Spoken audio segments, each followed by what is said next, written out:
This is the Lone Crater YouTube. We hope this video helps.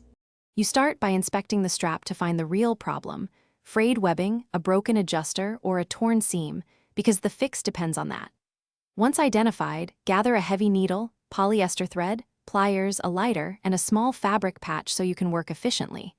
You should lay the pack flat and remove contents, and if the strap unclips, detach it to give yourself clear access. This makes sewing and trimming accurate and prevents twisting while you repair. You trim any ragged webbing and briefly melt the cut ends with a lighter to prevent further fraying, being careful not to burn the material. Next, slide in a replacement webbing or overlap a fabric patch by about 1/2 inch and pin it in place so seams stay aligned. This restores strength. Then sew a box stitch with an X in the middle using double thread. This distributes load across fibers. Once sewn, tug and remelt thread ends to lock the repair. You now address hardware. If the adjuster is broken, replace it or loop the webbing through the existing buckle and secure with multiple sewing passes so it won't slip.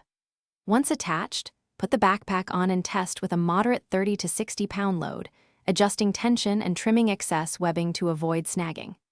If the strap slips later, re-sew the box pattern with heavier thread and add a short strip of friction tape between layers. This increases grip and prevents recurrence. Thanks for watching. Consider subscribing if we helped you.